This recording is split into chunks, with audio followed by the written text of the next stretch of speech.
నమస్కారం,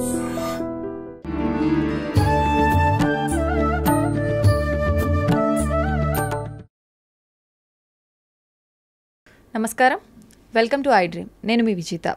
ప్రస్తుతం మనతో పాటు ఉన్నారు ఇస్కాన్ టెంపుల్ నుంచి ప్రణవానంద ప్రభుజీ గారు. ప్రభుజీ ఎప్పుడు మనతో మాట్లాడినా కూడా ఎన్నో మంచి మంచి విషయాలను, కృష్ణుడికి సంబంధించిన విషయాల గురించి అయితే ఏంటి, కృష్ణ లీలల గురించి అయితే ఏంటి, ఆధ్యాత్మిక మార్గంలో మనం వెళుతున్నప్పుడు ఎటువంటి నియమాలు పాటించాల్సి ఉంటుంది, అసలు ఆధ్యాత్మిక మార్గంలో ఎందుకు వెళ్లాల్సి ఉంటుంది, ఇలాంటి ఆసక్తికర విషయాలన్నింటినీ మనకు తెలియజేస్తూనే ఉంటారు.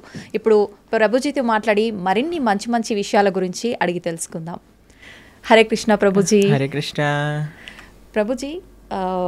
ఆధ్యాత్మిక మార్గం వైపు వెళ్తే మనకు అన్ని రకాలుగా బాగుంటుంది, భగవంతుడి దగ్గరికి మనం వెళ్ళొచ్చు, మోక్షం పొందొచ్చు అని చెప్పి మాట్లాడుకుంటూ ఉంటాం. అయితే ప్రభుజీ, చాలామంది ఆధ్యాత్మిక మార్గం వైపు వెళ్ళినా, ఎన్ని పూజలు చేసినా, ఎన్ని పుణ్యక్షేత్రాలు చేసినా వాళ్ళకున్న ఒత్తిళ్ళు మాత్రం అలానే ఉంటుంటాయి. మరి భగవంతుడి సేవలో ఉన్నప్పుడు, భగవంతుడి మార్గంలో ఉన్నప్పుడు ఒత్తిళ్ళు ఎందుకు ఉంటాయి? విముక్తి పొందాలి కదా ప్రభుజీ వాటి నుంచి. ఒక విషయం చెప్తాను మీకు. భగవంతుడి యొక్క సేవ వేరు, కోరికలతో భగవంతుడికి చేసే పూజలు వేరు. ఓకే. మనకి ఒత్తిడి పోవాలి అని అంటే ఫస్ట్ మన మనసులో ఉండే భారాలు ఏవైతే ఉన్నాయో అవి తగ్గించుకోవాలి.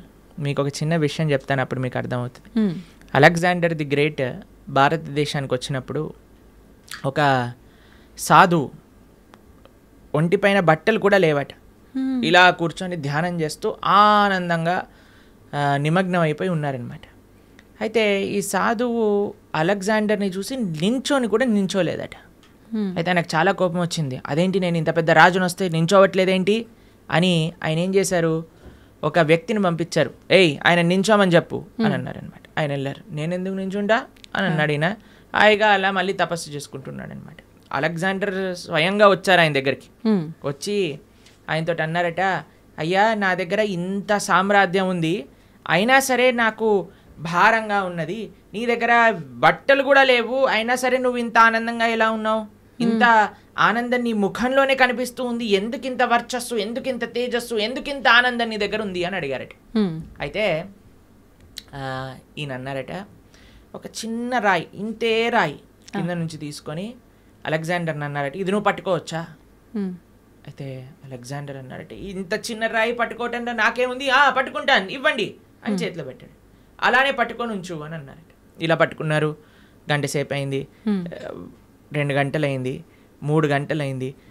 అలా టైం పెరుగుతూ ఉండేసరికి ఆయన చేతి మొత్తం కూడా ఎంత హెవీగా అనిపించిందంటే అంత హెవీగా లాస్ట్ కింద పడేశారు. అమ్మో, నేను ఇంకా పట్టుకోలేను.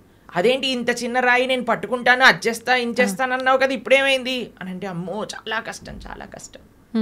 సరే, ఒక చిన్న రాయే కొద్దిసేపటి తర్వాత ఎంత భారంగా మారిపోయింది మనకి. కానీ మనము భగవంతుడి దగ్గరికి ఎందుకు వెళ్తున్నాము? అయ్యా, నాకు కొత్త కారు కొని ఇచ్చేసేయి, నాకు కొత్త ఇల్లు కొని ఇచ్చేసేయి, నాకు తొందరగా పెళ్ళి అయిపోవాలి, నాకు పిల్లలు కలగాలి, నాకు ఇంత ఆస్తి రావాలి, నాకు అది కావాలి, ఇది కావాలి అని ఇంకా భారాలు అడగడానికి మనం భగవంతుడి దగ్గరికి వెళ్ళామనుకోండి, ఎప్పుడు మనం ప్రశాంతంగా ఉండలేం. కానీ అదే స్వామి నిస్వార్థమైన ప్రేమతో, భక్తితో, భక్తి వేరు, కోరికలు కోరటం వేరండి. ఎప్పటి వరకైతే మనం భగవంతుడి నుంచి కోరికలు కోరుతామో అది భక్తి కాదు. అంటే మనసులో ఎటువంటివి లేకుండా నిస్వార్థమైన భావనతో, భగవంతుడి పట్ల ప్రేమతో కానీ మనం వెళ్తే అటువంటి వాడు ఎన్నటికీ కూడా ప్రశాంతత లేకుండా ఉండలేడు. ఆయనకి తప్పక ప్రశాంతత ఉంటుంది. ఎవరైతే నిస్వార్థమైన ప్రేమనే మనకి ప్రశాంతత, మీరు అంటున్నారు కదా, ఆ సాటిస్ఫాక్షన్ అనేది ఇస్తుంది. ఒక ఆయన అంటే చాలా తీర్థయాత్రలు చేస్తూ ఉండేవారట. చాలా తీర్థయాత్రలు చేస్తుంటే ఎందుకోసం చేసేవాళ్ళు, మాకు ఇది అయిపోవాలి, మాకు అది అయిపోవాలి, మాకు ఇది జరిగిపోవాలి, మాకు అది జరిగిపోవాలి అని తీర్థయాత్రలని చేస్తూ, అక్కడికి వెళ్తే పుణ్యం వస్తుందట, ఇక్కడికి వెళ్తే పాపం పోతుందట, దీంతో చేస్తుండే. అయితే వాళ్ళ గురువుగారు చాలాసార్లు చెప్పారు, నాన్న ఈ భావనతో వెళ్ళకు, అక్కడుండే భగవంతుడి యొక్క దర్శనం చేసుకోవడానికి వెళ్ళు, అక్కడ సాధువుల దగ్గర నుంచి మాటలు వినడానికి వెళ్ళు, ఆ క్షేత్రానికి సేవ చేయడానికి వెళ్ళు అని అంటే ఈయనకు అర్థం కాదు. నేను వెళ్ళాలి, మునగాలి, అన్ని దర్శనాలు చేసుకోవాలి, ఎందుకంటే పుణ్యం వచ్చేస్తుంది, పుణ్యం వచ్చేస్తుంది, పుణ్యం వచ్చేస్తుంది. అదే అయితే ఈ గురువు గారు ఒకసారి ఏం చేశారంటే ఒక కాకరకాయ ఇచ్చారట. కాకరకాయ ఇచ్చి, నాన్న నువ్వు వెళ్ళే పుణ్యక్షేత్రాలన్నింటిలో కూడా ఎక్కడెక్కడైతే నువ్వు స్నానం చేస్తావో అక్కడ అల్లా కూడా ఈ కాకరకాయకి స్నానం చేయించు అని అన్నారు. సరే అని మొత్తం ప్రతి క్షేత్రాన్ని గంగా, యమున, గోదావరి, కావేరి అన్నిట్లో స్నానం చేసి తీసుకొచ్చారట. వచ్చి మళ్ళీ ఆశ్రమానికి తిరిగి వచ్చేసరికి ఆ గురువుగారు అన్నారట, నాన్న ఈ కాకరకాయని కొద్దిగా ముక్కలు ముక్కలు చేసి కొద్దిగా వండు అని అనేసరికి వండి చూసేసరికి ఆ కాకరకాయ చేదుగానే ఉంది. కాబట్టి దాని యొక్క గుణం పోయిందా? గంగలో స్నానం చేసాం, యమునలో స్నానం చేసాం, పోలేదు కదా. ఎప్పటి వరకైతే మనం నిజమైన ఆధ్యాత్మిక మార్గము అని అంటే ఏమిటి? శ్రవణం, కీర్తనం, విష్ణు స్మరణం, పాద సేవనం, అర్చనం, వందనం, దాస్యం, సాఖ్యమాత్మ నివేదనం. ఈ నవవిధ భక్తి మార్గాలలో మనం ఉండమో అప్పటి వరకు మన హృదయ శుద్ధీకరణ అనేది జరగదు. ఎంతవరకైతే మన హృదయ శుద్ధీకరణ అనేది జరగదో అప్పటి వరకు మనకు ప్రశాంతత ఉంటుంది అనమాట. అలాంటి తీర్థయాత్రకి వెళ్ళటం తప్పని చెప్పట్లేదండి. ఏ భావనతో వెళ్ళాలి? సేవా భావనతో వెళ్ళాలి. ఏ భావనతో వెళ్ళాలి? భగవంతుడి పట్ల ప్రేమతో వెళ్ళాలి. ఏ భావనతో వెళ్ళాలి? అక్కడ నుంచి ఏం నేర్చుకోవచ్చు, ఏం తెలుసుకోవచ్చు అనే భావనలోకి వెళ్ళాలి. కానీ ఏదో పుణ్యం వచ్చేసేయాలి, పాపం పోవాలి, ఏదో సైట్ సీయింగ్గా ఇలా వెళ్తే ఏం ప్రయోజనం లేదు. ఇప్పుడు చూడండి, ఏ క్షేత్రాలకు వెళ్ళినా మనం 4 ధామ్లో చూస్తూ ఉన్నాం. అందరు కూడా కెమెరాలు పట్టుకొని రికార్డింగ్స్ చేయడానికి, వ్లాగింగ్స్ చేయడానికి వెళ్తున్నారట. అవును ప్రభు. కేదార్నాథ్, బద్రీనాథ్ ఇలాంటి క్షేత్రాలన్నిటికీ కూడా బృందావనంలో అందరు రీల్స్ చేయడానికి వెళ్తున్నారు. ఇలా చేస్తే మనకి భక్తి ఎటువంటి ప్రయోజనం రాదండి. ఇంకా మనల్ని కర్మబంధంలో ఇంకా చిక్కుకుంటాం, కానీ మనం చర్మబంధం వీడలేము. కానీ ఎప్పుడైతే మనం సాధువుల దగ్గర నుంచి శ్రద్ధగా వింటామో, ఎప్పుడైతే మంచి విషయాలు స్మరిస్తామో, ఎప్పుడైతే చక్కగా జపం చేస్తామో భగవన్నామాన్ని, ఎప్పుడైతే భాగవత రామాయణాదులు చదువుతామో అప్పుడు నిజమైన శుద్ధీకరణ అనేది జరుగుతుంది. అప్పుడు నిజమైన ఒత్తిడి, స్ట్రెస్ అని ఏవేవో అంటున్నాం కదా, అవన్నీ పోతాయి. ఆనందంగా మనం భగవంతుడి దగ్గర ఉండొచ్చు. ఓకే ప్రభుజీ, కొంతమంది అనుకుంటారు నేను భగవంతుడి ధ్యాసలోనే ఉండాలి, ఆయన మొత్తం ఆయనకే అంకితం అయిపోవాలి అంటే కుటుంబ వ్యవహారాల్లో ఉంటుంటారు, కానీ ఎక్కువగా నేను ఆధ్యాత్మికం వైపు నడవాలి అనుకుంటున్నాను అనుకున్నా కూడా మనసు అనేది ఏకాగ్రత ఉండదు. అటువంటి వారు ఏం చేయాలి ప్రభుజీ? ఇలాంటివన్నీ గొడవలైనాక నెక్స్ట్ మూమెంట్ అనిపిస్తుంది నిజంగానే. తర్వాత అయిపోయాక అంతా బాగుంది దేవుడు పక్కన మనము మన సంసారంలో ఉంటాం. అవునవును, దీన్ని శ్మశాన వైరాగ్యము అని అంటారు. కాబట్టి దీంతో పనికి రాదండి. మనము to start with regular spiritual practice ఉండాలి. మనం ఏమనుకుంటామంటే ఇప్పుడు నేను మొత్తము కూడా ఈ సంసారంలో ఉంటాను, ఒక సమయానికి సంసారానికి పులి స్టాప్ పెట్టేసి మొత్తం ఆధ్యాత్మికం అయిపోతాను. అలా అవ్వదండి ఎప్పుడు కూడా. మనము బ్యాలెన్స్ నేర్చుకోవాలి, మనకి ప్రియారిటీస్ ఉండాలి. కాబట్టి అలా మొత్తం వెళ్ళిపోతాను, మొత్తం మునిగిపోతాను అని చాలామంది మాకు కూడా చెప్తూ ఉంటారు. ప్రభుజీ ఇంకొక 4 సంవత్సరాలు వెయిట్ చేయండి, 4 సంవత్సరాల తర్వాత నువ్వు ఉంటావా లేదో తెలియదు కదా. అవును, ఎవరుంటారో లేదో తెలియదు కదండి. ఒక నెక్స్ట్ క్షణంలోనే ఏమవుతుందో చెప్పలేం కదండి. నిజమే ప్రభుజీ. దేహినాం క్షణ భంగురహ అని అంటారు. తామరాకు పైన నీటి బొట్టు లాంటిది అనమాట మానవ జన్మ. ఇప్పుడు చూస్తున్నాం మనం, అసలు ఆశ్చర్యపోతున్నాం. అసలు మీరు ఎప్పుడైనా ఇంటర్నెట్లో చూసారనుకోండి, ఒకళ్ళు ఇలా పెళ్లిళ్ళల్లో డాన్స్ చేస్తూ వెళ్ళిపోతారు. చిన్న చిన్న పిల్లలు, ఇప్పుడు వయసుతో సంబంధం లేదు హార్ట్ అటాక్ రావడానికి. అలానే ఎవరికైనా వస్తుంది అని కాదండి, మనకి తెలియదు ఎవరికి ఏమవుతుందో అనే విషయం. అవును. కాబట్టి మనం ఏమంటున్నామంటే ఒకనాడు ఇలా చేస్తాము, ఒకనాడు అలా చేస్తాము అన్నదానికంటే మనకి ఇప్పుడున్న సమయంలో కొద్దిగా సమయం భగవంతుడి కోసం తీయండి, కొద్దిగా సమయం వెచ్చించండి భగవంతుడి కోసము. ఓకే, వెచ్చించి చక్కగా దాన్ని మంచి ఆధ్యాత్మిక మార్గంలో యూజ్ చేయండి. ఎందుకంటే అదే మనకి శాశ్వతమైన ఫలితాన్ని ఇస్తుంది. స్వల్పమప్యస్య ధర్మస్య త్రాయతే మహతో భయాత్ అని కృష్ణుడు భగవద్గీతలో చెప్పారు. నువ్వు ఇంత చేస్తే నీకు ఇంత ఇస్తా, ఇంతగా కృష్ణుడు స్వీకరిస్తాడట. ఇంత చేస్తే, మనం ఇంత చేస్తే భగవంతుడు ఇంత అనుకుంటాడట దాన్ని. కానీ ఈ ప్రపంచంలో వాళ్ళకి ఇంత చేసినా సరే వాళ్ళు అనుకుంటారు ఏం చేశాడు వీడు నాకు, పెళ్ళిళ్ళల్లో ఇలానైనా మమ్మల్ని చూసుకునేది, అలానైనా మమ్మల్ని చూసుకునేది అని కొట్లాటలు పెట్టడానికి జనాలు అందరూ రెడీగా ఉంటారు. కానీ భగవంతుడు రివర్స్. కానీ మనం ఈ ప్రపంచంలో ఉండే వాళ్ళందరినీ సాటిస్ఫై చేయడానికి ప్రయత్నం చేస్తున్నాం, ఈజీగా సాటిస్ఫై అయ్యే భగవంతుని వదిలేస్తున్నాం. అది మనం చేసేదన్నమాట. కానీ మనం ఏమంటున్నామంటే బ్యాలెన్స్డ్గా ఉండండి, మంచిగా ప్రతిరోజు కొద్ది సమయమైనా గీత చదువుకోవడానికి. మీరు చూడండి, ఏ మతం వాళ్ళైనా అండి చిన్నప్పటి నుంచి పిల్లలకి నేర్పిస్తారు వాళ్ళ మతం ఏంటి, వాళ్ళ సాంప్రదాయం ఏంటి, అసలు వాళ్ళ పుస్తకాలు ఏంటి, పుస్తకాలు చదవటం కానీ వాళ్ళ యొక్క ఉత్సవాలు. మనకి ఎప్పుడు చిన్నప్పటి నుంచి ఎంజాయ్మెంట్ తప్ప మిగతాది ఏమీ మనం నేర్పించట్లేదు. ఎంతమంది తల్లిదండ్రులు పిల్లలకి గీతా భాగవతాదులు చెప్తున్నారు చెప్పండి ఒకసారి? చాలా తక్కువగా ప్రభుజీ. అప్పుడు మన ధర్మం ఎలా ముందుకెళ్తుంది చెప్పండి? అవును. కాబట్టి మనం జాగ్రత్తగా కొద్దిగా టైం తీసుకొని ప్రతిరోజు కానీ మనం చదువుతూ పిల్లలకి చెప్తూ ఉంటే అప్పుడు కరెక్ట్ సమాజం అనేది మంచిగా ఉంటుంది, దృఢంగా ఉంటుంది. అది ముఖ్యం అన్నమాట. ఓకే ప్రభుజీ, వింటుంటాం సాధారణంగా పెద్దవాళ్ళు అంటుంటారు వీడు కారణ జన్మురా అని చెప్పి. అసలు నిజంగా కారణ జన్ములు అంటే ఎవరు ప్రభుజీ? సృష్టిలో ఉన్న ప్రతి ఒక్కరూ కారణ జన్ములే అంటారా? కారణ జన్ములు అనేదానికంటే కర్మ జన్ములు అనటం బెటర్ ఏమో. ఎందుకంటే అందరూ వాళ్ళ కర్మ ఫలితంగా జన్మిస్తూ ఉంటారు. కారణ జన్మలు అని అంటే ఎవరైతే మహానుభావులు ఉంటారో, మహాభక్తులు ఉంటారో, ప్రపంచంలో ఉండే వాళ్ళందరినీ భక్తి మార్గంలో ధార్మికంగా నడిపించడానికి ప్రయత్నం చేస్తూ ఉంటారో, వాళ్ళ ఆచరణ ద్వారా, శాస్త్ర అధ్యయనం ద్వారా 10 మందికి మంచి చేయడానికి ప్రయత్నం చేస్తుంటారు. అటువంటి మహానుభావులు కారణ జన్ములుగా మనం చెప్పొచ్చు. ఎంతో మంది మహానుభావులు మన భారతదేశంలో కారణ జన్ములుగా ఒక ప్రయోజనం కోసం అవతరించిన వాళ్ళు ఉన్నారు. మన ఆచార్యులు జగద్గురు శంకరాచార్యులు కానీ, జగద్గురు మధ్వాచార్యులు కానీ, జగద్గురు రామానుజాచార్య స్వామి వారు, శ్రీ చైతన్య మహాప్రభు, వల్లభాచార్యులు, శ్రీల ప్రభుపాదులు వారు, ఇటువంటి మహానుభావులు జన్మిస్తారు. వాళ్ళని కారణ జన్ములు అని అంటారనమాట. కానీ మనలాంటి జీవులందరం కూడా మన కర్మ ఫలితాన్ని అనుభవించడానికి జన్మించిన వాళ్ళమే అనమాట. మనం చేసుకున్న పుణ్య పాపాలను అనుభవించడానికి ఈ ప్రపంచంలోకి వచ్చాం. కాబట్టి కర్మ వల్ల జన్మించే జీవులందరూ కూడా కారణ జన్ముల యొక్క మార్గాన్ని అనుసరించాలి. వాళ్ళు చూపించిన మార్గాన్ని, వాళ్ళు ఇడిపించిపెట్టిన లెగసీ ఏదైతే ఉందో దాన్ని ఫాలో అవటం వల్ల, వాళ్ళ టీలింగ్స్ ఫాలో అవటం వల్ల మనం కూడా జన్మలేని ఒక చక్కటి భగవంతుడి యొక్క లోకానికి చేరుకోగలుగుతాం అనమాట. కాబట్టి ఆచార్యులు కారణ జన్ములు. వాళ్ళకి కర్మ లేదండి. ఏ మహా భగవద్భక్తుడు ఆవిర్భవించినప్పుడు భగవంతుడు స్వయంగా ప్రేరణ చేస్తే, అయ్యా నువ్వు వెళ్ళి జనాలను ఉద్ధరించు అని చెప్తే కానీ వాళ్ళు రారు. అటువంటి మహాభాగవతోత్తములని మనం కూడా ఆశ్రయిస్తే మనం కూడా ఈ జన్మ రాహిత్యం పొంది భగవంతుడి యొక్క సేవ చక్కగా ఆ భగవంతుడి యొక్క లోకంలో చేసుకోగలుగుతాం. ప్రభుజీ, ప్రతి ఒక్కరికి కూడా ముందు జన్మకు సంబంధించిన వాసనలను బట్టి పాపపుణ్యాలు ఉంటాయి కదా, మరి వాళ్ళకు అంత గత జన్మలకు సంబంధించిన ఉంటాయి కదా, మరి వాళ్ళకి ఎందుకు ఉండవు కర్మలు? ఆచార్యులక, మహాభాగవతోత్తములక, ఎందుకంటే వాళ్ళు భగవంతుడు పంపిస్తే ఈ ప్రపంచంలోకి వచ్చిన వాళ్ళు. వాళ్ళందరూ కూడా భగవంతుడి యొక్క లోకంలో ఉండేవాళ్ళు అనమాట. అయ్యా నువ్వు ఉద్ధరించడానికి వెళ్ళు అని వాళ్ళని పంపిస్తే వాళ్ళు వచ్చి మనల్ని ఉద్ధరించడానికి ప్రయత్నం చేస్తారు.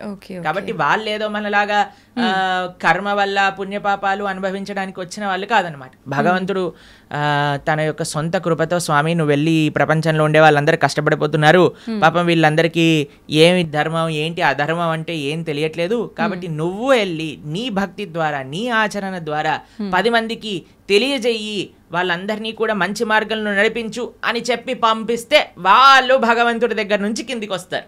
ఓకే, అలా ప్రభుజీ, ధర్మం అంటున్నాం. ధర్మము, జ్ఞానము, భక్తి, కర్మ ఇవన్నీ మాట్లాడుకుంటున్నాం.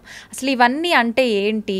నిజంగా వీటన్నింటినీ మనం గనక వీటి కరెక్ట్ మార్గంలో గనక వెళ్ళగలిగితే వీటి ద్వారా నిజంగా భగవంతుని ఎలా చేరుకుంటాం? అసలు మీరన్న క్వశ్చన్లో చాలా టర్మ్స్ ఉన్నాయి.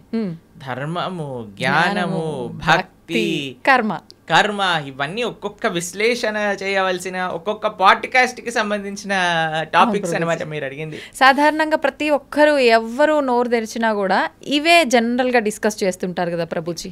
మన అన్నిటికంటే పెద్ద మిస్కన్సెప్షన్ ఏంటి అని అంటే, ఎవరికి తోచింది వాళ్ళు ధర్మం అనుకుంటారు. నాకు తెలిసిందే ధర్మము, అంతే, నేను ఇది ఇలా చేశాను కాబట్టి ఇదే ధర్మము, నాకు ఇలా తెలుస్తుంది కాబట్టి ఇదే భక్తి, నేను ఇచ్చేస్తాను ఇదే నాకు జ్ఞానము, నాకున్నదే గొప్ప జ్ఞానము. ఇదంతా కాదండి, చాలా సింపుల్. ధర్మస్తు సాక్షాత్ భగవత్ ప్రణీతం. ధర్మం అంటే భగవంతుడు చెప్పింది. భగవంతుడు ఏం చెప్పాడు, ఎక్కడ చెప్పాడు మీకు తెలుసా? తెలీదు. భగవంతుడు అసలు ఏం మాట్లాడారు, అసలు ఏం చెప్పారు అనే విషయం తెలుసా మనకి? భగవంతుడు చెప్పింది భగవద్గీత. మనకి బేసిక్ ధర్మం ఎవరైనా అనుకున్నారనుకోండి, అరే నాకు మన సనాతన ధర్మంలో చెప్పిన ధర్మం ఏంటి తెలుసుకుందాము అని అనుకుంటే వాళ్ళు అసలు ఏం చదవాలి? భగవద్గీత చదవాలి ప్రభుజీ. భగవద్గీత కంపల్సరీగా చదవాలి మన సనాతన ధర్మంలో. ఎందుకంటే అది ప్రస్థానత్రయములో ఒక పుస్తకం. అన్నిటికంటే మెయిన్ ఫిలాసఫికల్ అండర్స్టాండింగ్, అసలు ధర్మం అంటే ఏమిటి అని తెలుసుకోవడానికి, సనాతన ధర్మం అంటే ఏమిటి తెలుసుకోవడానికి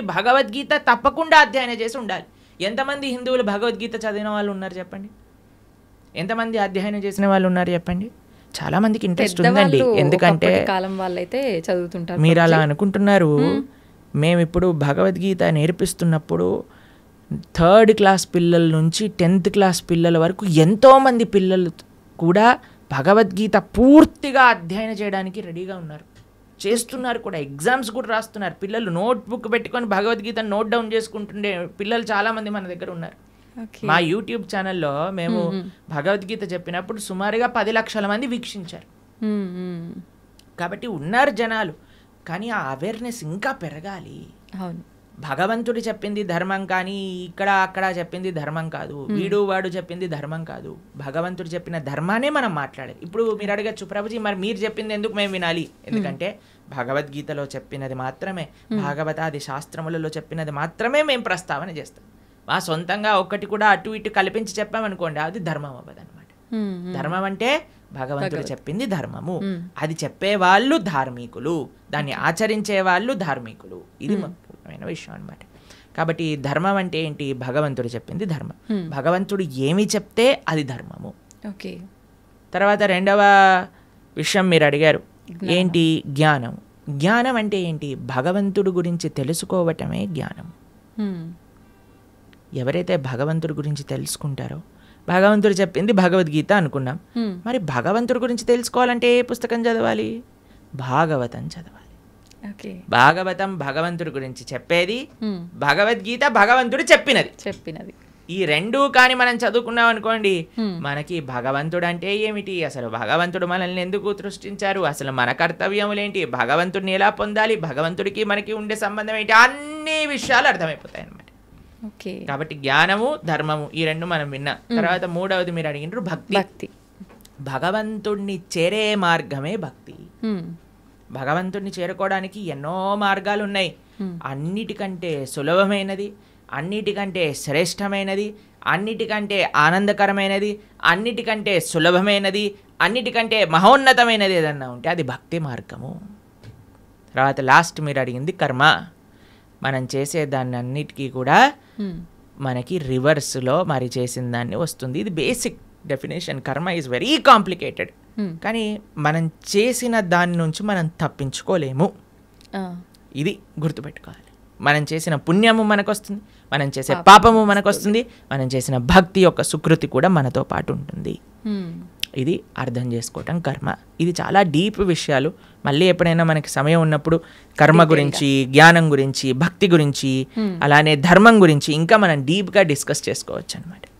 ప్రభుజీ, భక్తి అంటున్నాం. అసలు భక్తి అంటే భగవంతుడికి శరణాగతి చేయడమే అంటారా ప్రభుజీ? సర్వధర్మాన్ పరిత్యజ్య మామేకం శరణం వ్రజ. కరెక్ట్.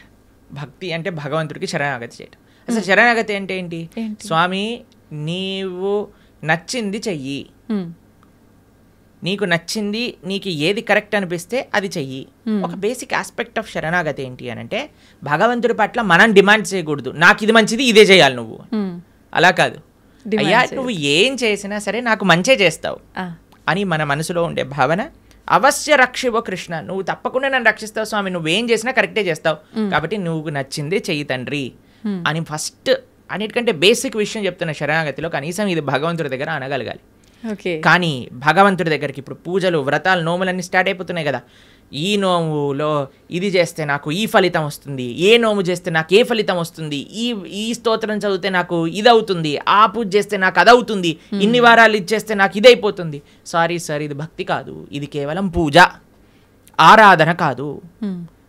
పూజ చేస్తే పుణ్యం వస్తుంది, ఆరాధన చేస్తే భగవంతుడి యొక్క కృప, భగవంతుడి పట్ల ప్రేమ పెరుగుతుందన్నమాట. కాబట్టి తిరువారాధన అని మనము భగవద్భక్తి సాంప్రదాయంలో అంటాం. స్వామి యొక్క ఆరాధన అనేది యూజ్ చేస్తాం. ఆరాధన అంటే ఎప్పుడైతే ప్రేమ ఉంటుందో, అక్కడ ఎటువంటి అపేక్ష ఉండదో అది ఆరాధన అవుతుంది.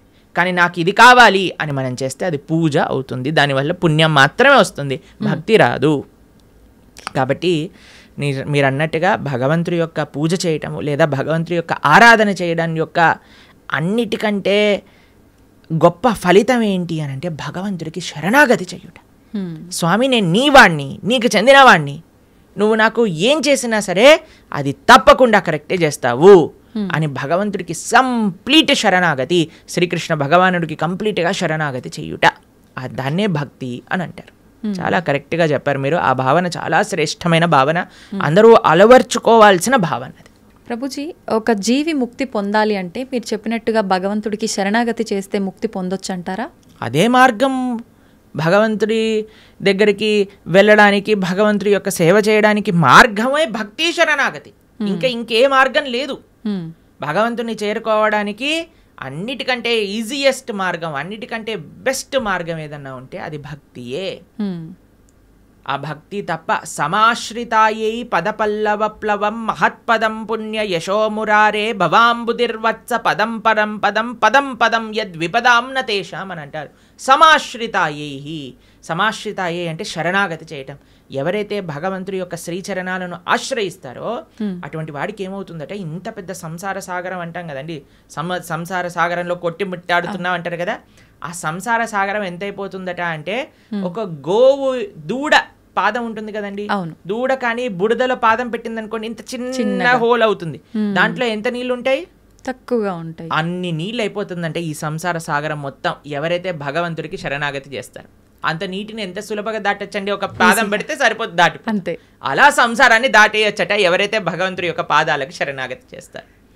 కాబట్టి ముక్తి కావాలి, భగవంతుడి దగ్గరికి వెళ్ళి భగవంతుడి యొక్క సేవ చేసుకోవాలి అని అనుకున్న వాళ్ళకి ఏకైక మార్గం ఏమిటి అని అంటే అది భక్తి శరణాగతి మాత్రమే, ఇంకా ఏ మార్గము పని చెయ్యదు. ఓకే ప్రభుజీ, మోక్షం అంటుంటాం, ముక్తి మోక్షం ఒకటేనా? ఇవి రెండు కూడా భగవంతుని చేరుకోవడాన్నే ముక్తి మోక్షం అని అంటారా? ఎస్, ముక్తి మోక్షము అని అంటే చాలా మందికి ఒక మిస్కన్సెప్షన్ ఏముంటుంది అని అంటే భగవంతుల్లోకి వెళ్ళి కలిసిపోవటము అని అనుకుంటారు, ఐక్యం అయిపోవటము అని అంటారు. చాలా మంది ఈ మాట వాడుతూ ఉంటారు అనమాట, ఐక్యం అయిపోవాలి భగవంతుడి లోపల. మనం ఏమి భగవంతుడి లోపల ఐక్యం అవ్వడానికి పుట్టలేదండి. జీవులం అందరూ కూడా జీవేర స్వరూప హోయ్ కృష్ణేర నిత్య దాస్, మనందరం కూడా భగవంతుడి యొక్క సేవ చేయడానికి ఉన్నాం. ఇప్పుడు చూడండి, ఒక చిన్న పిల్ల ఉంది, ఆవిడికి అమ్మ అంటే చాలా ప్రేమ ఉన్నప్పుడు ఆ చిన్నపిల్ల వచ్చి అమ్మతోటి, అమ్మ మళ్ళీ నేను నీ పొట్టలోకి దూరిపోతాను, నీ శరీరంలోకి వెళ్ళిపోతాను అని అంటే, ఒరే శరీరంలోకి వెళ్ళటం ఏంట్రా, నువ్వు అమ్మ అంటే ప్రేమ ఉంది అని అంటే నువ్వు ఏదో ఒక సేవ చేయాలి, అమ్మకి నచ్చినట్టుగా ఉండాలి, అమ్మకి నచ్చే విధంగా ఉండాలి, అదే సేవ కదండి.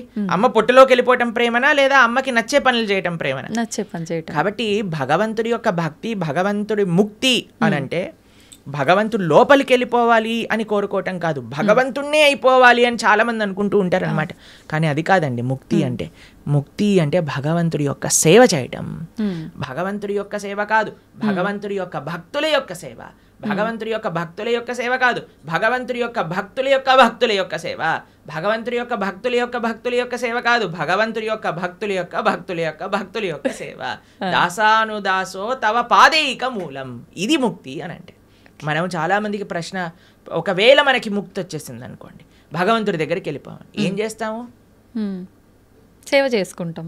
ఎస్, సేవ చెయ్యాలి అనే వాళ్ళకే అక్కడికి అలౌడ్ ఉంటుంది, లేకపోతే అలౌడ్ ఉండదు అనమాట. నేను కూడా మీరు వైకుంఠానికి ఎందుకు వెళ్తున్నారండి అని వీసా స్టాంపింగ్ వాళ్ళు అడిగారు అనుకోండి, ఏం లేదండి మేము కొద్దిగా మాకు వైకుంఠం చూసి రావాలని ఉంది అనుకోండి, రిజెక్ట్ అనేసిస్తారు. టూరిస్ట్గా వెళ్ళలేము మనం వైకుంఠానికి, పర్మనెంట్ రెసిడెంట్గానే వాళ్ళు వీసా ఇస్తారు.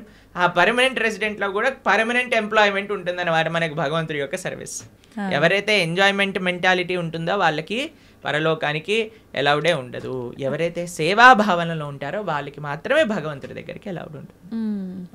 ప్రభుజీ, జీవాత్మ అంటుంటారు, జీవుడు జీవాత్మ రెండు ఒకటేనా, వేరు వేరంటారా? ఎస్, మనకి 3 రకాల శరీరములు ఉంటాయి. ఇప్పుడు మీరు చూసే దాన్ని స్థూల శరీరము అని అంటారు, అంటే చర్మము, బ్లడ్, బోన్స్ వీటన్నిటితో ఉండే స్థూల శరీరం అంటారు. దీంట్ లోపల సూక్ష్మ శరీరం అని ఉంటుంది, మన బుద్ధి అహంకారములతో స్థూల శరీరం ఉంటుందన్నమాట. దాని లోపల స్థూల శరీరం, సూక్ష్మ శరీరం, దాని లోపల మనకి కారణ శరీరము అని అంటారు, దాన్ని ఆత్మ, జీవాత్మ అని అంటారు. ఇప్పుడు చూడండి, ఫర్ ఎగ్జాంపుల్ ఇప్పుడే నేను స్టూడియోకి వస్తుంటే ఒకళ్ళు వెళ్ళిపోయారు, ఆయన పక్కన నుంచి ఇలా తీసుకెళ్తూ ఉన్నారనమాట. సపోజ్ పలానా వ్యక్తి వెళ్ళిపోయారండి అని అంటారు. వెళ్ళిపోయారు అని అంటే ఇక్కడే కదండి మన ముందే కనిపిస్తున్నారు కదా, మరి వెళ్ళిపోయారు అని ఏం వెళ్ళిపోయింది? ఆత్మ. ఇదే బేసిక్ అండర్స్టాండింగ్. కానీ ఎంతమందికి ఈ విషయం గురించి అరే ఆత్మ వేరు శరీరం వేరు అని మనం గుర్తించేసామనుకోండి, ఈ శరీరం పైన అంత ఇన్వెస్ట్మెంట్ ఎందుకు చేస్తాం చెప్పండి? అస్సలు ఎవరైనా అద్దెల్ని అలంకరించుకుంటారా?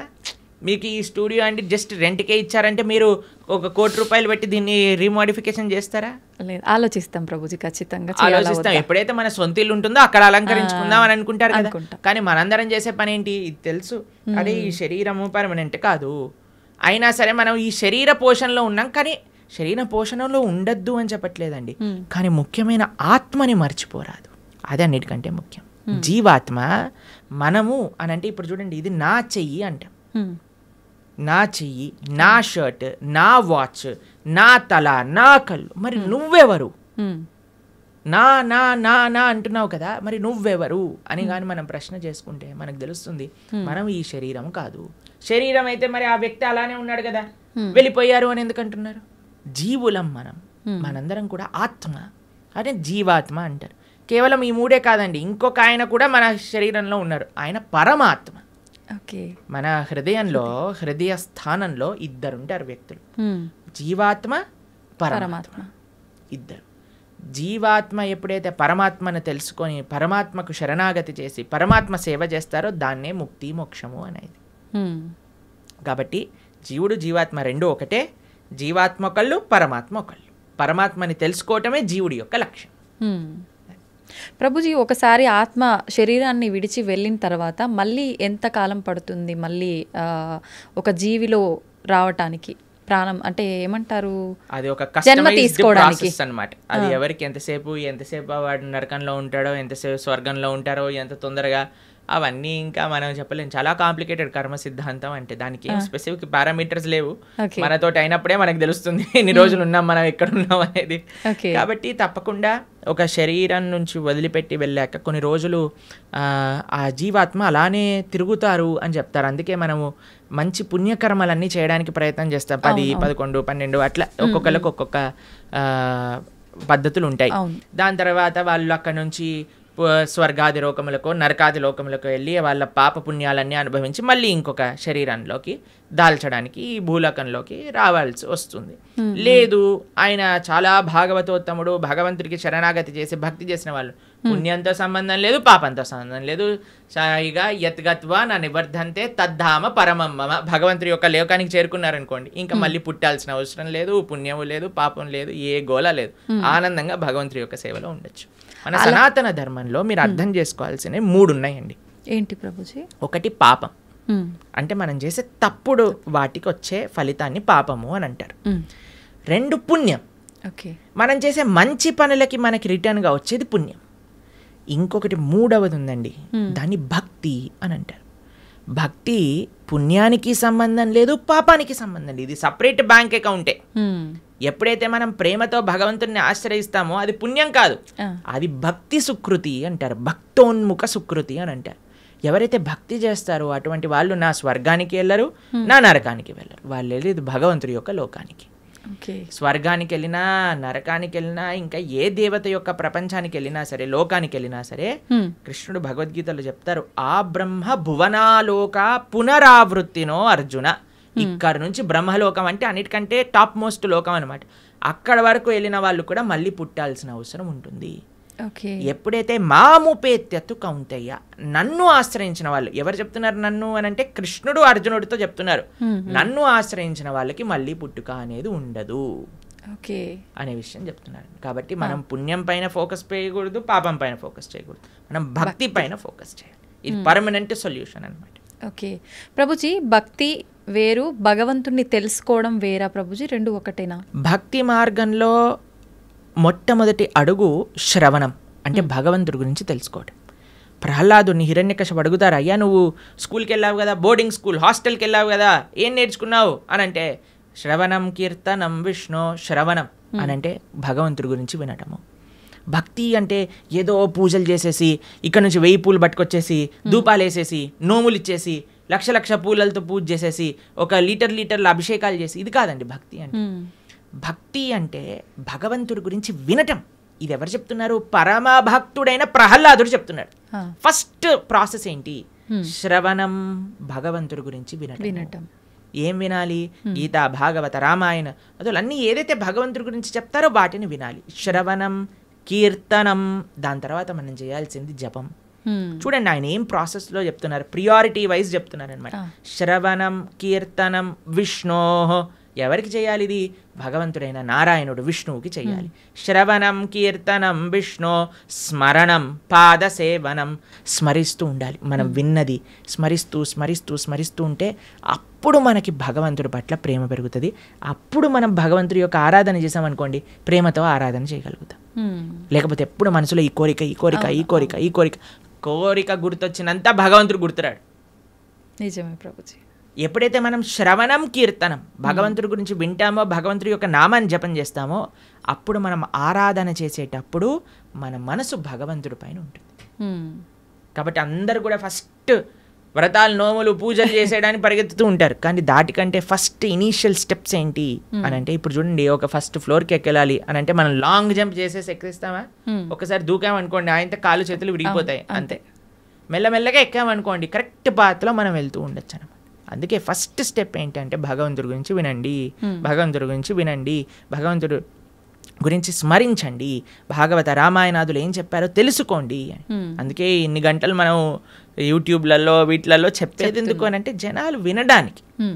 వింటే వాళ్ళకి భగవంతుడి గురించి తెలిస్తే మంచి భక్తి మార్గంలో ముందుకెళ్తే అది జీవుడి యొక్క పరమశ్రేయస్సుకి కారణం అవుతుంది.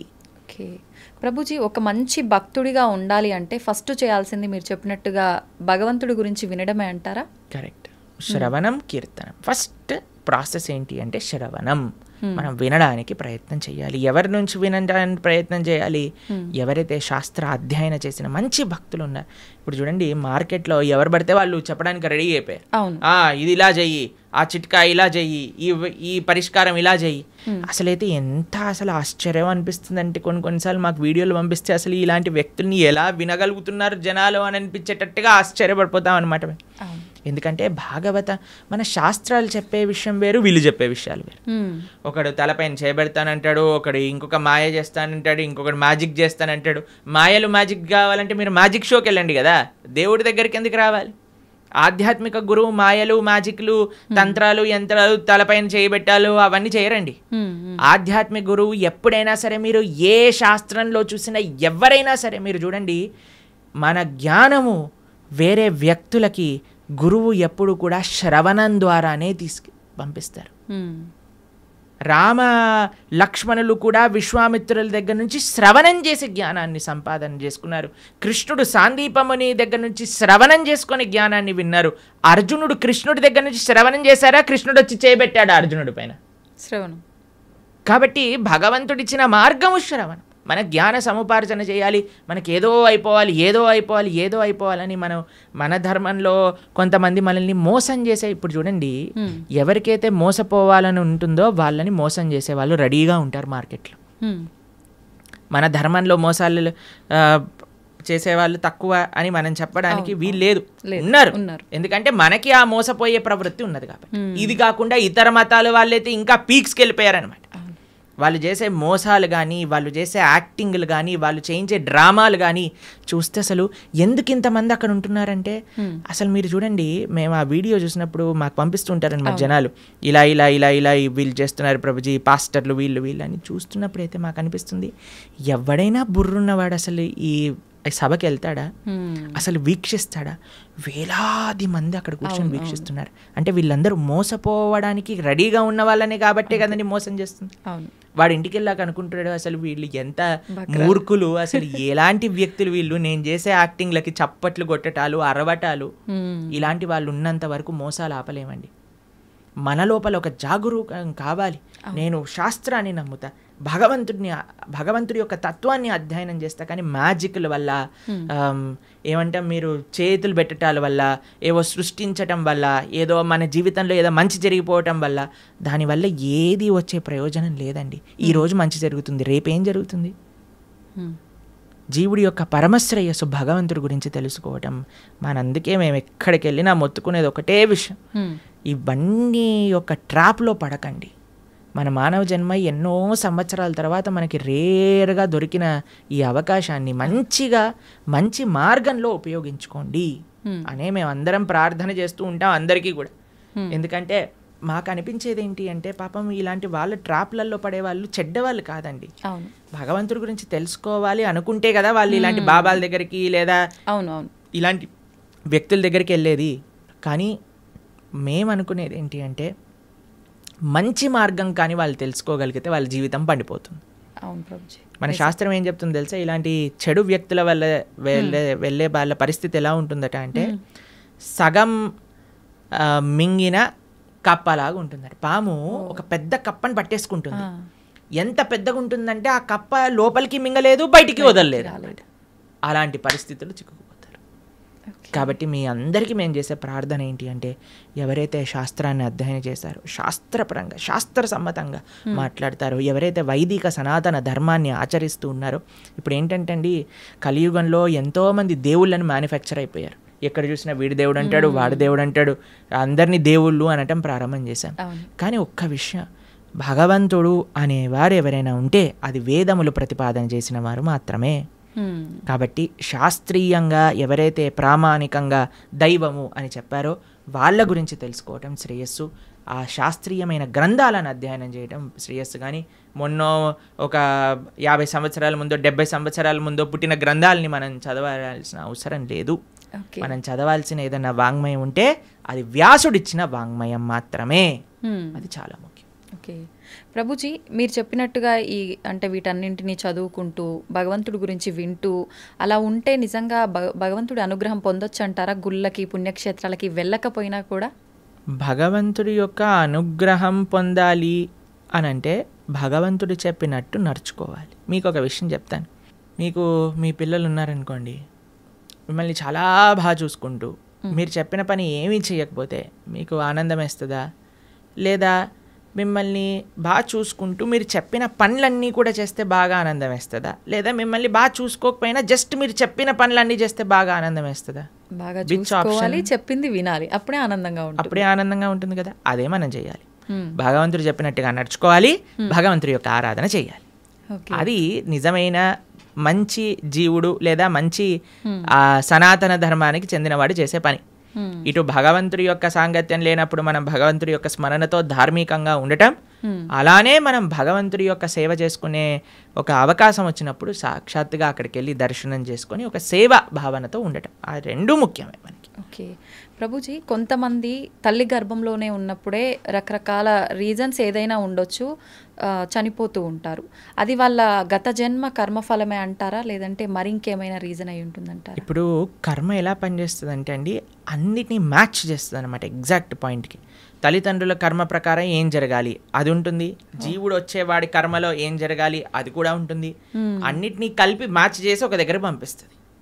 కాబట్టి ఇది ఎవరి కర్మ అని చెప్తే ఆ జీవుడు కర్మనే, అలానే ఆ తల్లిదండ్రుల యొక్క కర్మనే, అందరి కర్మ మిక్స్ అయ్యి పరివారము అని అంటేనే ఒకళ్ళ కర్మ ఒకళ్ళు నెగేట్ చేసుకోవడానికి పుట్టినవారు. Okay okay.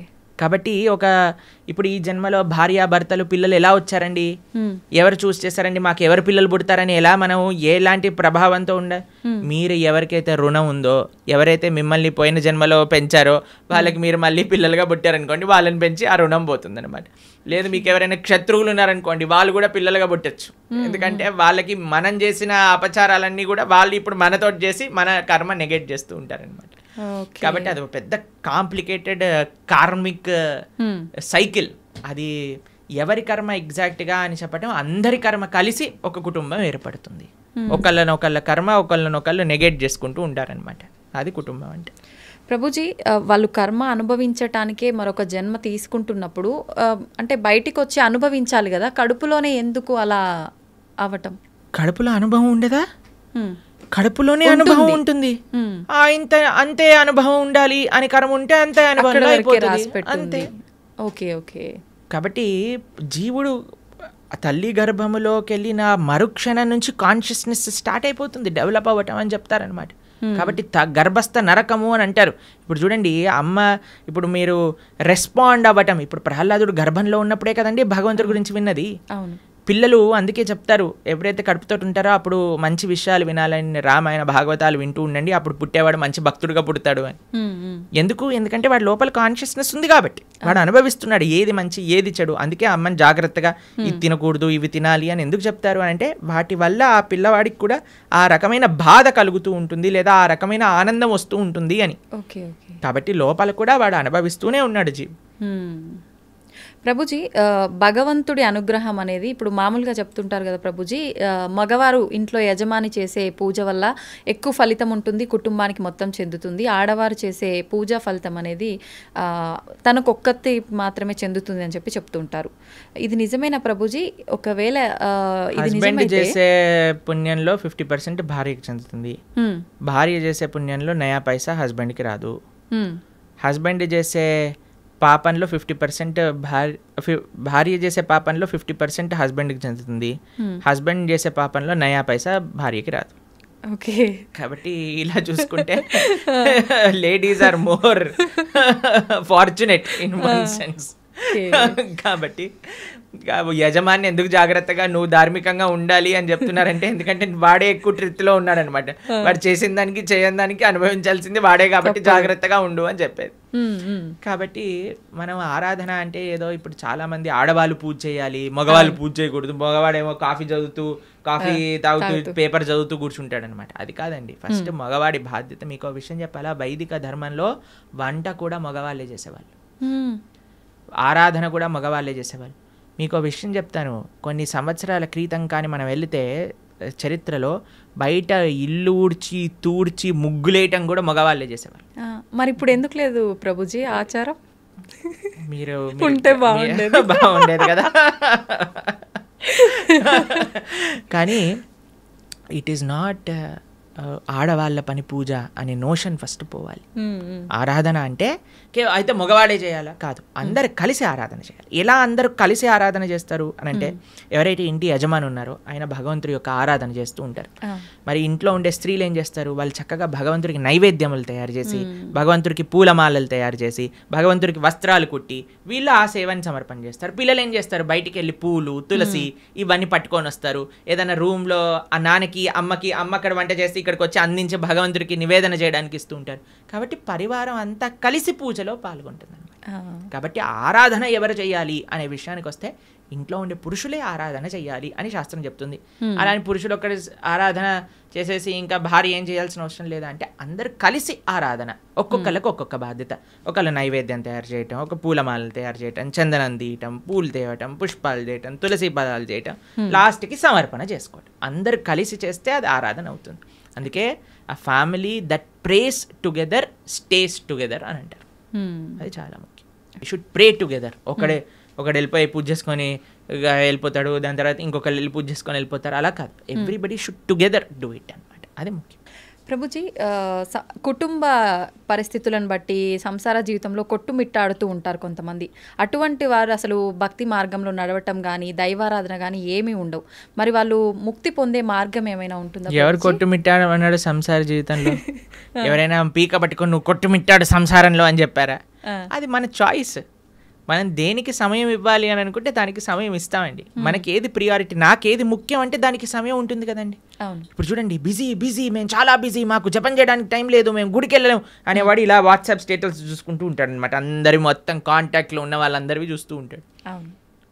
మరి వాట్సాప్ స్టేటస్ చూడడానికి ఉన్నాయి, ఫ్యామిలీ గ్రూప్లో వచ్చే అక్కర్లేని చెత్త వీడియోలు అన్నీ చూడడానికి టైం ఉన్నాయి, కానీ ఒక 10 నిమిషాలు కూర్చొని నామజపం చేయడానికి టైం లేదంటారు. కాబట్టి ఇది జస్ట్ అన్ ఎక్స్క్యూజ్. ఎవ్వరు కూడా ఈ ప్రపంచంలో నాకు టైం లేదు అని చెప్పలేరు. టైం లేదు అని అంటే నీ ప్రియారిటీస్ రాంగ్. నీకు ఈ జీవితంలో ఈ శరీరానికి ఎంతైతే ఇస్తున్నావా నువ్వు అంతే నీ ఆత్మకు కూడా ఇవ్వాలి అని నీకు తెలిసినప్పుడు, దాన్ని ప్రియారిటీగా పెట్టుకున్నప్పుడు సమయం ఏర్పడుతుంది తప్పకుండా. కాబట్టి ఎవ్వరూ మనల్ని ఫోర్స్ చేయట్లేదండి కొట్టుమిట్టాడు సంసారంలో అని. మనమే కాంప్లికేటెడ్గా చేసుకుంటున్నాం. కాబట్టి మనకి ఈ జ్ఞానం వస్తే దీనివల్ల ఏం ప్రయోజనం లేదు. నా భక్తి, నా ధర్మము, నా దేశము, నా సనాతన ధర్మం గురించి మనం కూడా కొద్దిగా ఆలోచన చేస్తే అప్పుడు మన జీవితం బాగుంటుంది, ఈ దేశ భవిష్యత్తు కూడా బాగుంటుంది. ప్రభుజీ, చాలామంది కష్టాలు ఎక్కువగా ఉన్నాయి, ఇంకా నేను తట్టుకోలేను, ఇంకా నాకు అసలు వేరే దారే లేదు అని చెప్పి ప్రాణం తీసుకుంటూ ఉంటారు, ఆత్మహత్యలకు పాల్పడుతూ ఉంటారు. అలా చాలామంది ప్రాణాలు కోల్పోయి కుటుంబం ఇబ్బందులు పడే వాళ్ళు కూడా చాలామంది ఉన్నారు ప్రభుజీ. అటువంటి వారికి మీరు ఇచ్చే ఆత్మహత్య చేసుకోవాలి అనుకుంటున్న వాళ్ళకి ఒక న్యూస్ చెప్తాను. మీరు ఏదైతే బాధతో చనిపోవాలి అని అనుకుంటున్నారో ఇప్పుడు కానీ చనిపోతే దానికి 1,000,000 రెట్లయ్యి మరు జన్మలో ఆ బాధ అనుభవించాల్సి వస్తుంది. ఎన్ని రెట్లు? 1,000,000 రెట్లు. ఇప్పుడే నువ్వు భరించలేదు అని అనుకుంటే 1,000,000 రెట్లు అయ్యాక భరించే అవకాశం లేదు కదండి. కాబట్టి యూ కెనాట్ ఎస్కేప్. ఆత్మహత్య మహాపాతకం. ఎటువంటి పాతకము అని అంటే దానికి ఎటువంటి ఇంకా ఏం చేయలేమన్నమాట. అది మహాపాతకంలో మహాపాతకం. అటువంటి వాడు నరకంలో చాలా ఘోరమైన పరిస్థితులు అనుభవించాల్సి వస్తుంది. మరుజన్మలో ఎత్తినప్పుడు 1,00,00,000,000 రెట్లు ఎక్కువ బాధ ఆ జీవుడికి అదే పరిస్థితిలో వస్తుంది అనమాట. కాబట్టి తస్మాత్ జాగ్రత్త. ఇప్పుడు చూడండి, ఎవరైనా తాళం చేయి తయారు చేశారంటే దానికి తాళం తయారు చేశారంటే తాళం చేయి లేకుండా తయారు చేయరు కదండి. అలాంటి తాళం ఎక్కడైనా చూసారా? మన ప్రతి ప్రాబ్లంకి సొల్యూషన్ ఉంటుంది, ఓపికతో ఎతకాలంతే. కాబట్టి ఐ అండర్స్టాండ్ చాలామంది కాంప్లికేటెడ్ సిచ్యువేషన్స్లో ఉంటారు. కానీ మీరు ధైర్యంగా భగవంతుడి పైన నమ్మకంతో మీరు ప్రయత్నం చేయండి. ఎటువంటి సిచ్యువేషన్ దీనికి సొల్యూషన్ లేదు ఇంకా అనేది ప్రపంచంలో భగవంతుడు తయారు చేయలేదు. మీరు ధైర్యంతో ఉండండి, భగవంతుడు మీతోటి ఉన్నాడు, మంచి జరుగుతుంది. ఎప్పుడు కూడా ఆత్మహత్య లాంటి విపరీత డిసిజన్స్ మాత్రం తీసుకోకండి. ప్రభుజీ, మీరు అన్నారు అటువంటి పరిస్థితి నుంచి బయటపడే అవకాశం ఉంటుంది, జాగ్రత్తగా ఆలోచించండి. నిజంగా ఆలోచించేంత వీలు ఆ క్షణంలో ఉండదు అనే చెప్పాలి. నిజంగా మనం అంటే వద్దు, మనం ఇలాంటి ఎందుకు లేదు అని అంటే, ఎందుకంటే పిల్లలకి మనం చెప్పట్లేదు కాబట్టి. పిల్లలకి మనం జీవితంలో నుంచి సక్సెస్ ఫస్ట్ రావాలి, 90% ఎక్స్ట్రా, ఐఐటి సీట్ కావాలి, మెడిసిన్లో సీట్ కొట్టాలి. ఎవరైనా చెప్తున్నారా ఏం పర్వాలేదు నాన్న, నువ్వు ఫోటోగ్రఫీ చేసినా పర్వాలేదు, నువ్వు యాంకర్ అయినా పర్వాలేదు అని చెప్తారా పిల్లలకి ఎవరైనా? లేదు.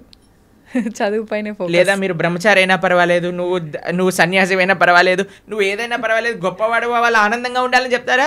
ఇవి అసలే డబ్బులు సంపాదన చేయాలి. డబ్బులు సంపాదిస్తే మంచి భార్య వస్తుంది, మంచి భార్య వస్తే మంచి కట్నం వస్తుంది, మంచి కట్నం వస్తే మంచి విలాసంగా ఉంటారు. దీంతో పిల్లల్ని పెంచామనుకోండి, వాడికి ఇది అయిపోతే నా జీవితం ఫెయిల్యూర్ కథ. ఇవన్నీ మన సమాజాన్ని ఇచ్చే రాంగ్ ఎక్స్పోజర్స్, అక్కర్లేని చెత్త అంతా కూడా నెత్తిలో పెట్టుకోవటం వల్ల వచ్చే అనవసరమైన చెత్త ఆలోచనలు తప్ప ఇవన్నీ ఎవరికి. మీరు చూడండి, సూసైడ్ చేసుకునే వాళ్ళని మీరు కానీ చూసారనుకోండి, అనవసరమైన పిల్లలైతే అసలు అనవసరమైన విషయాలకి మార్కులు తక్కువ వస్తాయేమో అని ఒక ఆవిడ సూసైడ్ చేసుకుందట, మార్కులు వచ్చాక ఫస్ట్ ర్యాంక్ వచ్చిందట. ఇలాంటి కేసులు విన్నారా? Love failure. అలాంటి లవ్ ఫెయిలియర్ వాళ్ళందరినీ నాకే అనిపిస్తుంది వీళ్ళు నిజంగా చచ్చిపోయే వాళ్ళని కాదు, వీళ్ళని నిజంగా తల్లిదండ్రులే బాగా గుణపాఠం నేర్పించాలని. చిన్న పిల్లలండి, 10th క్లాస్ పిల్లలు, ఇంటర్మీడియట్ చదివే వాళ్ళు, ఇంజనీరింగ్ చేసేవాళ్ళు. వాళ్ళకి డబ్బులన్నీ ఎందుకు, పిల్లలకి ఎందుకు పంపిస్తున్నామండి? మనం ఏమన్నా లవ్వులలో ఉండమని పంపిస్తున్నారా, లేదా బాధ్యతాయుతంగా చదువుకొని ముందుకెళ్ళాలని పంపిస్తున్నారా? అవును ప్రభుజీ, చదువుకో. కాబట్టి ఇవన్నీ ఎందుకు పిల్లల లోపలికి? ఈ ప్రేమ, ఈ ఇన్సెక్యూరిటీస్, ఇవన్నీ ఎందుకు వచ్చాయి అని అంటే మనకుండే రాంగ్ ఎక్స్పోజర్. సినిమాలు, సీరియళ్ళు, ఎక్కడ పడితే అక్కడ చెత్త కదండి మనం చూసేది. ఆ చెత్త అంతా ఉన్నప్పుడు చెత్త ఆలోచనలే వస్తాయి. దాన్ని ఇంగ్లీష్లో good in good out, bad in bad out principle అంటారట. Good in good out. మనకి ఏదైతే మంచి ఆలోచనలు ఉన్నాయో, మంచి ఆలోచనలు కానీ, మంచి దృశ్యాలు కానీ, మంచి సాంగత్యం కానీ మనకు ఉందనుకోండి, మంచి ఆలోచనలు వస్తాయి. ఏ కష్టం వచ్చినా సరే, అయ్యా ఏదో ఒక కష్టం ఉన్నా సరే తండ్రి, it is common for everybody, కాబట్టి బయటకు వస్తాయి. ఎందుకంటే సినిమాలలో కష్టాలు చూపించారు కదండి. సినిమాలలో ఏం చూపిస్తారు? అంతే శుభం శుభం హ్యాపీ కార్డ్ వేసేస్తారు అనమాట లాస్ట్కి. హి లివ్డ్ హ్యాపీలీ ఫర్ ఎవర్. కానీ తర్వాత తెలుస్తుంది పెళ్ళి అయ్యాక సార్ నిజం బాధలు స్టార్ట్ అవుతాయని పెళ్ళిళ్ళలో సినిమాలలో చూపిస్తారా? వాడు ఏదో ప్రేమ ఇది చేసేసుకుంటాడు, తర్వాత లాస్ట్కి విలన్ తోటి ఫైటింగ్ అయిపోతుంది, ఇద్దరు పెళ్లి చేసుకుంటారు, హ్యాపీ అయిపోతుంది. పెళ్ళి అయ్యాక ముందుంది ముసల పండగ, అది తెలియదు కదా వీడికి. అవును. కాబట్టి మనం అన్ని మంచి మంచి విషయాలు, అందుకే ఇప్పుడు చాలాసార్లు మేము ఎప్పుడైనా ఇన్స్టాగ్రామ్లో చూసామనుకోండి, real life and real life అని పంపిస్తుంటారు. రియల్ లైఫ్ అంతా బాగానే ఉంటుందండి, అందరూ కూడా మీరు స్క్రీన్ పైన చూసి అది చేస్తూ ఇది చేస్తూ వాళ్ళు ఇంత వీళ్ళు ఇంత అని. కానీ ప్రతి ఒక్కళ్ళ జీవితంలో బాధలు ఉన్నాయి, ఇది ఫస్ట్ అర్థం చేసుకోవాలి. మనకొక్కడికే బాధ ఉంది, ప్రపంచం అంతా ఆనందంగా బ్రతుకుతున్నారు అనే అపోహ నుంచి బయటికి రావాలి. ఈ అపోహ ఫస్ట్ మనకు ఉండకూడదు. అందరూ బాగున్నారు, నేను ఒక్కనే బాధపడుతున్నా, అది కాదయ్యా. అందరూ నువ్వు బయటికి వెళ్ళినప్పుడు ఎలా అయితే ఆనందంగా నటిస్తున్నావో అందరూ అలానే నటిస్తున్నారు. ఎవడు బాగున్నాడు అని అంటే ఎవరైతే శుద్ధి అహంకారంతో భగవంతుడిని ఆశ్రయించిన వాడు తప్ప మిగతా వాళ్ళందరూ బాధల్లో ఉన్నారు. ఇది 110% సత్యం. ఎక్కడ సైన్ చేయమన్నా మేము సైన్ చేసి ఇస్తాం, ఎందుకంటే ఇది శాస్త్రవాక్కు. సవై పుంసాం పరోధర్మో యతో భక్తిర్ అదోక్షచే అహైతుకి అప్రతిహత ఏ ఆత్మ సుప్రదీయతే. ప్రశాంతత కావాలి అంటే భగవంతుని ఆశ్రయించాలి. There is no other way out. ధన్యవాదాలు ప్రభుజీ, మంచి విషయాలు తెలియజేశారు.